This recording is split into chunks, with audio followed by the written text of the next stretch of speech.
Now, Jason Hill's about the most awkward fucking person on the planet. Before I start telling jokes, I got a couple announcements. I just started as the head chef at the Wild Game Restaurant in North Phoenix. Thank you very much. And other good news is I'm saving a whole bunch of money on child support by switching to anal. Yeah! Yeah, that's right.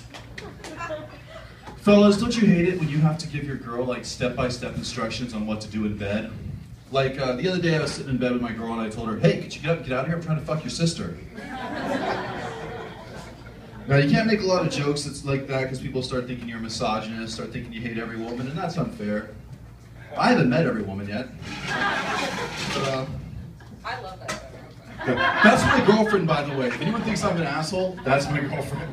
And she's a good sport. When we first started doing comedy, I asked her that was there anything off limits, anything that you didn't want me to talk about? She's like, no, I'm cool with it. I'm like, you sure? Because I could get on stage and say some pretty dicey stuff. And she's all, honey, you know you're the emotional bitch in this relationship. So I stood up for myself. I told her, no, I'm not. And then I ran away to cry. But I knew she was right for me the night we met because she told me she hates playing with kids, but likes playing with other women.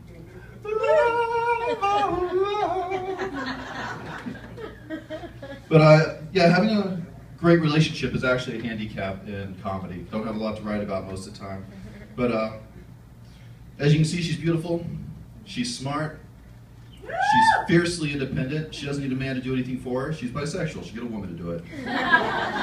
But we're pretty modern, we have an open relationship, we're polyamorous, and people ask me about that, like if I'm just comfortable with her sleeping with anyone. I'm like, no, we have a lot of rules, we have to really discuss what we do, and you know, but I'm pretty certain that there's times when I'll be fine with her sleeping with another man. Like, if she wanted to sleep with my neighbor while I went after his hot wife, I'd be cool with that. He's Asian, she'll appreciate an average-sized penis. His wife's Asian, she's gonna think I'm huge. Just drop my pants and she'll be like, oh no, Gajira, Gajira, Gajira! Well, I got racist fast, didn't it? Yeah, it's not fair. Not every Asian man's got a small dick. Some are really tiny.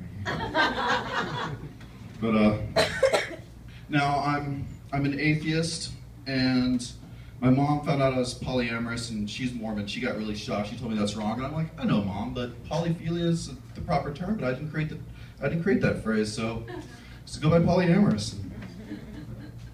And then she's always telling me I need to settle down and find a nice Mormon girl and come back to the church, and I try to explain to her that I want multiple lovers, not multiple wives.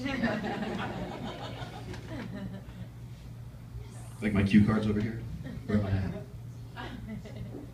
But yeah, actually I'm heavily involved in the fetish scene also in Phoenix, so there's some information most of you didn't want to know.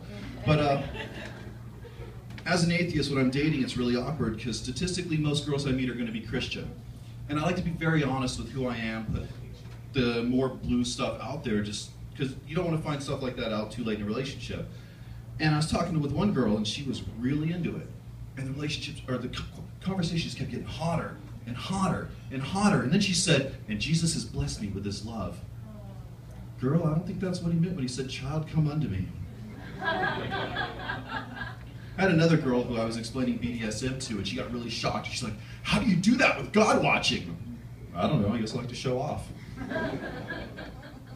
But I believe in evolution, but I don't think it happened the way they say in the books. I think it happened more like this.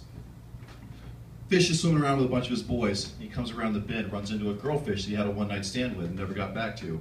And she saw him, she got up in his face, she's like, oh, Mr. Say anything to get laid. Oh, Mr. doesn't respond to texts or calls. Mr. He's all, fuck it, I'll walk!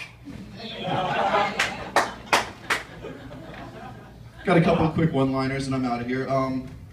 This week in Georgia, a redneck in a Ford Explorer shot his penis off, reholstering his gun.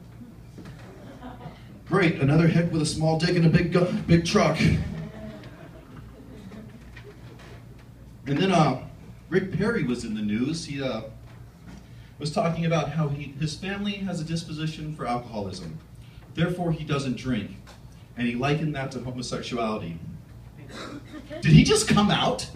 That really sounds like he says, I want to suck dick, I just choose not to. But why I was talking about sex so much up here is when I first started doing comedy, my dad was talking to me and he said, you know, son, be like me, speak your mind, talk about what you know.